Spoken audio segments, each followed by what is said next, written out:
Par 36 000 chemins, c'est quoi l'aromathérapie?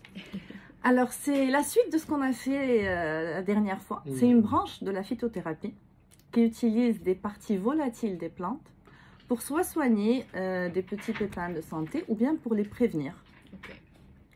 Donc, c'est utiliser, voilà, c'est utiliser des huiles essentielles qui viennent de plantes. Et ça peut être différentes parties d'une plante, ça peut être les fleurs, les feuilles, pas mal, racines. Exactement, les racines, ça dépend.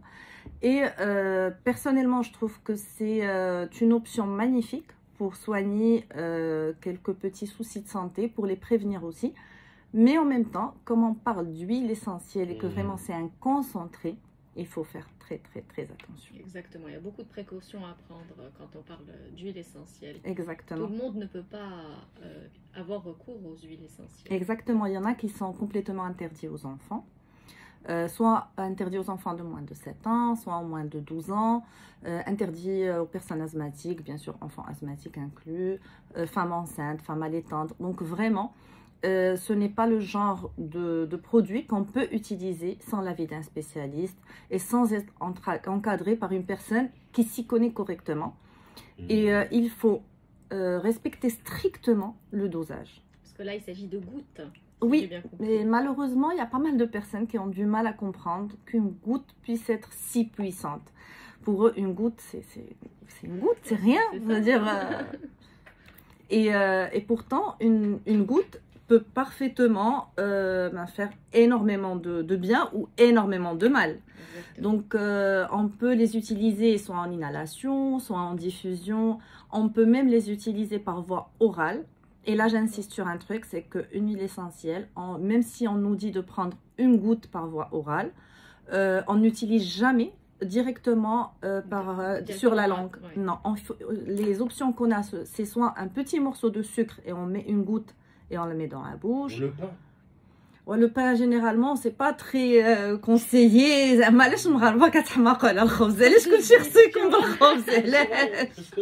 même, je voulais prendre, tu vois, de la vitamine D sous forme d'huile. Ça, c'est différent. C'est pas une huile essentielle. C'est une huile. Et le pharmacien, justement, m'a conseillé de la mettre. Alors, je vais te dire encore plus que ça. Un petit bout de pain. Et si tu mets même un tout petit peu d'huile d'olive, ben, ça passe encore mieux parce que comme la vitamine D, elle est liposoluble, c'est-à-dire qu'elle se dilue dans l'huile. Bah, généralement, moi, je dis même aux gens, moi, personnellement, je la prends avec du pain directement. Mais souvent, on conseille même de mettre un petit peu d'huile d'olive, il n'y a pas de souci. Voilà, il paraît que tu la prends dans du pain, mais le corps l'absorbe mieux. Bref, oui, parce qu'elle est liposoluble. Parce qu'il y avait des gens qui, soit ils la prennent comme ça, soit ils la mettent dans l'eau, et elle est liposoluble, elle n'est pas hydrosoluble. Donc, quand on la met dans l'eau, ben, ça se séparise. Mais quand on parle d'huile essentielle, c'est pour ça que j'ai posé la question. L'huile essentielle, alors, normalement, c'est dans un bout de sucre. Sinon, il y a des comprimés que je pense ça n'existe pas au Maroc, mais ailleurs, il y a des comprimés qui n'ont rien que du talc. Donc, c'est un comprimé qui n'a absolument rien. On met l'huile essentielle, il l'absorbe et on avale le comprimé. Ou bien dans une petite cuillère de miel. Mais personnellement, même si j'adore, j'évite toujours de conseiller les huiles essentielles par voie orale parce que c'est la plupart des gens, une goutte, si je mets 2 ou 3, je vais me sentir mieux. Et on a du mal à comprendre qu'on passe, exactement, et on passe d'un très bon effet à une toxicité qui peut être très grave. L'abus est nocif. Eh ben oui, exactement. Par voie cutanée aussi. Par voie cutanée, mais la plupart des fois, pour ne pas dire toujours, parce qu'en fait, on peut utiliser parfois une petite goutte, mais généralement... Quand tu dis cutanée, c'est... Sur la peau, oui. D'ailleurs, les huiles essentielles ont un effet magnifique sur des mangeaisons allergiques, eczéma, pour les poux, mais... il faut toujours les véhiculer. Et quand on parle de véhiculer une huile essentielle, ça veut dire qu'on doit la mélanger avec une huile végétale qui va la diluer, mais en même temps ne pas diminuer son absorption. Donc généralement, on utilise différentes huiles végétales pour diluer chaque huile essentielle. Et c'est juste magnifique. Donc quand on s'y connaît, quand on les utilise correctement, ça nous permet de pouvoir se soigner sans avoir les effets secondaires qu'on peut avoir quand on utilise des médicaments qui doivent être filtrés par les reins ou bien par le foie. Donc, on n'a que des avantages. Donc, moi, personnellement, tout ce qui est naturel, sincèrement, je conseille les gens de commencer à être plus vers la phyto et l'aroma. Voilà, imagine, je suis enrhumé. On peut traiter ça grâce à l'aromathérapie? Alors, je vais te répondre encore plus exactement. Il y a des personnes qui n'utilisent que des huiles essentielles pour ce truc. Et j'en connais. Oui. Alors, moi, j'évite et je ne veux pas donner des exemples concrets pour éviter voilà. D'aller essayer. Des gens qui vont l'utiliser d'une façon pas correcte. Mais oui, possible. On peut traiter énormément de choses qu'avec les huiles essentielles. On parle aussi de diffusion ou de vaporisation dans l'atmosphère, dans l'air ambiante. Est-ce que à ce moment-là, il faut faire attention par rapport aux personnes qui se trouvent dans cette pièce? Quand on parle par exemple d'eucalyptus, on ne peut pas l'utiliser quand on a des personnes asthmatiques ou quand on a des enfants en bas âge. Parce qu'un enfant de 3 ans, ça peut être un peu fort. Mais par exemple pendant le Covid, c'était quelque chose que je conseillais. C'était par exemple quand on parle de, d'ailleurs j'en ai parlé la semaine dernière, quand on parle de Ravinsara. Le Ravinsara, il est magnifique. Quand on parle de titri, l'arbre à thé, il a un effet fungicide, c'est-à-dire qu'il sert pour tout ce qui est mycose, tout ce qui est bactéries, tout ce qui est virus. Donc on a une seule huile essentielle qui va avoir énormément de vertus. Donc pourquoi on va aller chercher quelque chose de chimique en pouvant utiliser quelque chose de naturel et qui va vraiment avoir que du bien. Donc généralement, moi d'ailleurs je vendais même des sprays qui étaient qu'à base d'huile essentielle et je conseillais aux gens, soit les malades avec Covid en ce moment-là, soit les personnes qui étaient avec eux dans la même maison, et je pense sincèrement que c'était un truc très très bénéfique. Très bien. Ça m'a fait penser le sauna. Tu vois les gars, oui. Allez, c'est avec l'eucalyptus, les poumons. Il faut être prudent. Quand on parle d'huile essentielle, c'est vraiment très concentré. Alors, pour que vous ayez une idée de la concentration, et d'ailleurs c'est ce qui rend plusieurs huiles essentielles très très chères, il y a des cas où on a besoin de tonnes et demie pour avoir 1,5 litre d'huile essentielle. Ok, donc c'est vraiment le concentré. Ah oui, du concentré. Quand on parle d'une huile essentielle qui a été distillée d'une façon correcte, bio, et qu'on a vraiment une bonne qualité. D'ailleurs, quand on trouve une très grande différence de prix, quand on a l'habitude d'acheter un truc à un prix élevé et que par hasard on trouve un prix qui est très intéressant, là il faut se poser des questions. Voilà. Donc ça d'une part. D'une autre, quand on va choisir une huile essentielle, il y a un truc qui s'appelle le chémotype de l'huile. C'est quoi? C'est comme si on dit la carte chémotype. Le chémotype. Oui. C'est comme si on parle de la carte nationale de l'huile. C'est-à-dire on a le nom et on a un deuxième truc qui va s'ajouter, qui va nous parler des spécificités biochimiques de cette plante. C'est-à-dire que je peux avoir la lavande, mais je vais avoir différents types de lavande. Je peux avoir basilic, mais différents types de basilic. Je peux avoir l'eucalyptus. Donc, c'est très important parce que même les propriétés curatives changent. Comment tu l'appelles? Le kepto? Le chémotype. Le chémotype. Le kepto, aucun rapport. Et alors, ça c'est important, premièrement, parce que je vais pouvoir choisir l'huile qu'il me faut. Deuxièmement, ça va me donner une idée sur la crédibilité du labo qui est en train de me vendre. Deuxièmement, ça doit être marqué de quelle zone, quelle partie de la plante. Donc vraiment, c'est un scanner de la plante que je suis en train de prendre et c'est très très important. Chémotype. Autre chose, c'est la conservation de cette huile. Je ne peux pas les conserver n'importe comment. Ils doivent être toujours dans un flacon en vitre, pas un truc en plastique. Donc ça, c'est très très important. De préférence teinté. Exactement. Teinté parce que les rayons du soleil vont vraiment altérer sa qualité. Deuxièmement, avec des bouchons spécifiques, et on conseille toujours que ce soit des bouchons avec une protection pour les enfants, parce que c'est très très difficile. Une huile essentielle dans les yeux peut faire perdre la vue. Donc vraiment, c'est très, très exactement. Et puis, bien sûr, pas d'humidité. Et éviter d'utiliser une huile essentielle, que ce soit dans les yeux, dans les oreilles et dans les parties, dans l'anus ou bien dans les parties génitales. Voilà. Très très bien. Donc ces huiles essentielles, finalement, on peut s'en servir pour énormément de choses, traiter des petits bobos. Est-ce qu'on peut s'en servir même pour traiter des maladies ou en adjuvant d'un traitement? Oui, on peut les utiliser. D'ailleurs, il y a des personnes que je vous dis qui n'utilisent que ça. Bien sûr, ça ne va pas nous guérir une maladie.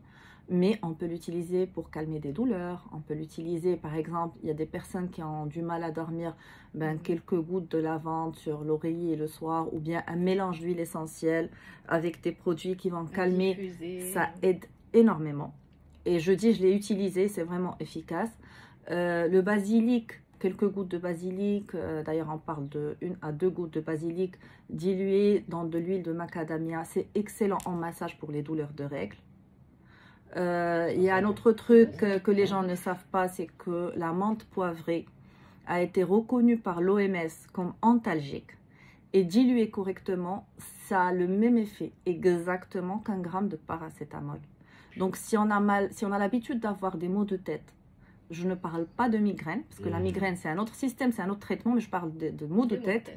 Je peux utiliser en friction au niveau des tempes, au niveau, juste au niveau de, sur voilà, sur les sourcils. Ça donne vraiment du résultat. On trouve des rollants. En pharmacie, voilà, exactement. Des rollants. Donc c'est vraiment très efficace. Et l'avantage, c'est que quand on utilise l'huile poivrée, pardon, la menthe poivrée, l'avantage c'est que la douleur ne revient pas. C'est-à-dire qu'en peu de minutes, elle disparaît et elle ne revient pas. Donc c'est vraiment efficace. Et pour que l'OMS reconnaisse une huile essentielle comme antalgique officielle, exactement. Donc, comme référence. Oui, donc énorme. Tout à fait. Tu voulais poser une question? Non, mais gentleman, je suis. Je voulais revenir Est-ce que je sur vais poser l'huile essentielle de tea tree, d'arbre à thé. On dit qu'elle est bonne pour les boutons. Exactement. Oui. Et on a tendance à se dire, ouais, une petite goutte sur un coton-tige, ça va rien faire pour machin. Et on en met beaucoup. Quels pourraient être les effets secondaires si on en abuse, par exemple? Bah, tout simplement une réaction allergique pas sympa, parce que je peux avoir un bouton, me retrouver avec une réaction rouge. Il faut savoir Est-ce que ça peut brûler la peau? Bien sûr que ça peut brûler. Alors pourquoi l'arbre à thé il est bien pour les boutons? Parce que tout simplement il a un effet bactéricide, il est antibactérien. Et généralement quand on a des boutons et qu'on a du pus, ben, il y a une infection dedans et on a une bactérie. Donc l'effet antibactérien va nettoyer la zone, c'est magnifique. Mais l'utiliser en pur, il y a des peaux qui supportent, il y a d'autres que non. Donc généralement, on conseille d'utiliser un véhicule pour. C'est vrai, comme tu dis, il y a des gens qui te disent, ben, avec coton-tige, une goutte, il y a des gens qui n'ont pas de problème et que ça donne des résultats. Mais je ne peux pas m'engager à dire oui, tout le monde peut l'utiliser parce qu'on peut se retrouver avec des soucis. Exactement. C'est pour ça que tu recommandes. Le véhicule, c'est une huile végétale.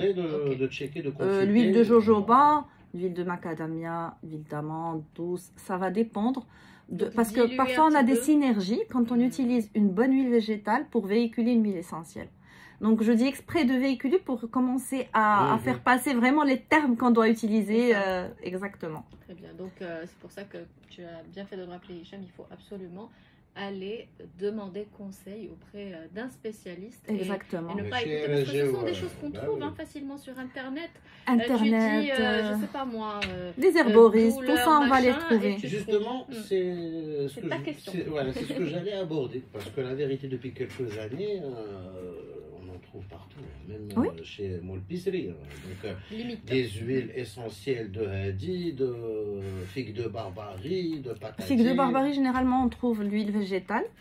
Mais là aussi, moi personnellement, les huiles en général, je suis anti-huile végétale pour le visage. C'est un avis personnel parce que généralement on les utilise, c'est vrai qu'il y a une efficacité, mais la plupart des gens les utilisent, soit ils oublient de bien se laver le visage le lendemain, soit il y en a qui l'utilisent même comme écran. Pour hydrater. Non, pas écran, mais comme pour hydrater, ça crée des radicaux libres et ça termine par être cancérigène. Donc, on ne joue pas avec ça.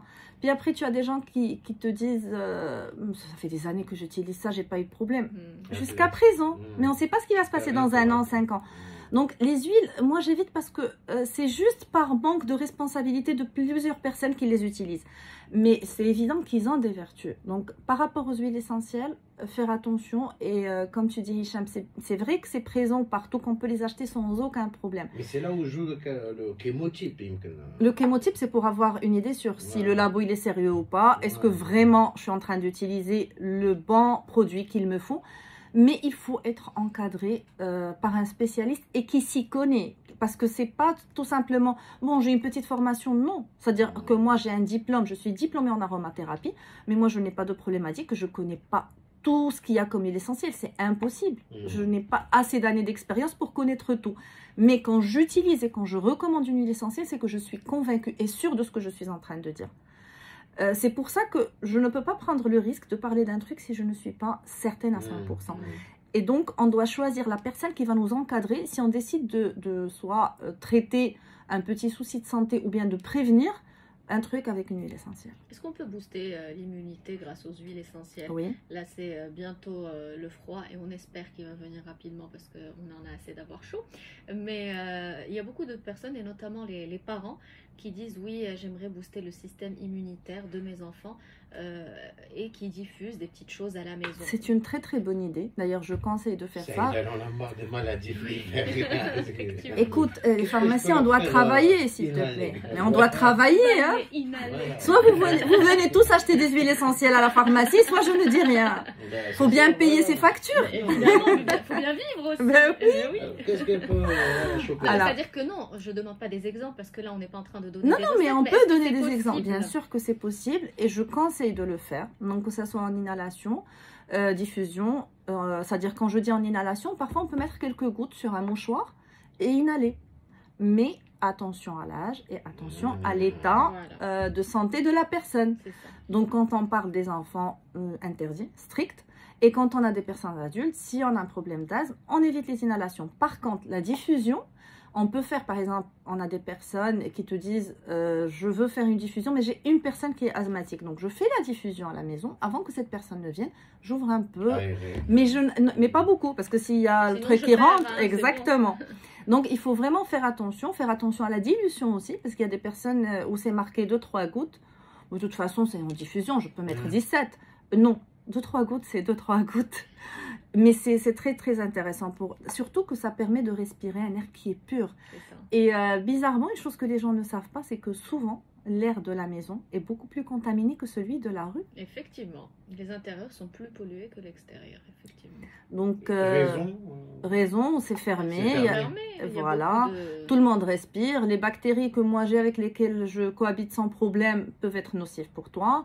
Il n'y a pas assez d'aération généralement dans les maisons, c'est-à-dire maximum s'ils vont ouvrir un petit peu le matin, puis après on rentre avec énormément de trucs de l'extérieur. Quand on ouvre, il y a la pollution qui rentre, je ferme, donc c'est pas comme à l'extérieur qu'il y a quand même un mouvement d'air constant. Donc on a prouvé que les intérieurs des maisons sont souvent plus pollués que l'extérieur. D'où l'importance justement de faire des petites choses comme... D'ailleurs, petite info, des études ont prouvé aussi que les claviers dans les bureaux sont beaucoup plus sales que les toilettes. Les téléphones aussi. Les téléphones et les claviers sont beaucoup plus sales. D'ailleurs, que la cuvette des toilettes publiques. Exactement. Voilà, je tiens à le préciser. On avait déjà parlé de cette histoire. Donc, théoriquement, c'est plus propre de manger dans les toilettes que sur son bureau à côté de son clavier. Si on suit les fruits de cette recherche, bon appétit, hein. Petit déjeuner, les amis. Mais écoute, vraiment, là on en a appris des choses sur les vertus de cette aromathérapie et en même temps de ces huiles essentielles. Moi j'encourage tout le monde à demander. On peut dire que c'est des miracles, c'est magique, mais... Non, ce n'est pas magique, c'est de la science. C'est de la science. C'est de la Justement, science. c'est magique quand c'est suivi par un spécialiste. D'où l'importance justement d'aller demander le conseil d'un spécialiste. Les aromathérapeutes, on en trouve où généralement? Ça peut être un médecin, un pharmacien. Il y a des gens qui... C'est-à-dire, généralement, un aromathérapeute va avoir un diplôme en aromathérapie. Très bien. Ça doit forcément être un médecin ou un pharmacien Sincèrement, moi, je parle de ce que je connais. Donc, dans mon entourage, il n'y a que des médecins et des pharmaciens. Puis après, je pense que c'est possible de faire des études et des diplômes spécifiques en aromathérapie. Donc, c'est possible de les faire. Tu imagines expert en finance, aromathérapeute. Oui, pourquoi pas, pourquoi pas, en fait, parce que c'est une formation qui est quand même assez lourde. Moi, je me rappelle qu'il y a des trucs à apprendre, il y a des trucs à comprendre, et on est toujours avec cette peur de, il faut être sûr de ce qu'on est en train de donner. Mais sincèrement, je pense, en fait, c'est pas je pense, je suis convaincue que si les gens commencent à s'intéresser plus aux huiles essentielles et commencent à les utiliser plus au lieu d'une automédication tout le temps, on aurait beaucoup moins de maladies. Parce que souvent, on a des foies qui vont très très mal, qui en ont marre d'avoir tellement de toxines et tellement de déchets de médicaments, souvent innécessaires. Et par contre, si on utilise l'huile essentielle, ben, utilisez correctement, on n'a que des vertus. Donc, j'encourage les gens à demander auprès de leur pharmacien ou de leur médecin. Et on va trouver des aromathérapeutes qui vont pouvoir nous diriger, nous encadrer parfaitement. Prenez soin de vos foies. Et de vos reins. Aussi. Merci beaucoup. Et de vos poches aussi. Parce que quand on traite bien avec, par exemple, un petit flacon d'huile essentielle, va nous durer beaucoup de temps et peut nous éviter d'aller acheter des médicaments nécessaires. Alors, donc, ce qui ne va pas plaire aux pharmaciens, mais ça tombe bien, et les pharmaciens. Ça ne va pas plaire peut-être à l'industrie pharmaceutique. D'ailleurs, s'il y en a qui m'écoutent à chaque fois que je viens ici, je dois commencer à avoir peur de sortir parce qu'à chaque fois que je viens, je donne des solutions naturelles. Les gardes du corps, voilà. Oui, j'espère que vous allez y penser. Vous avez un budget pour ça? Ça y est, c'est bien, donc il faut les prévoir.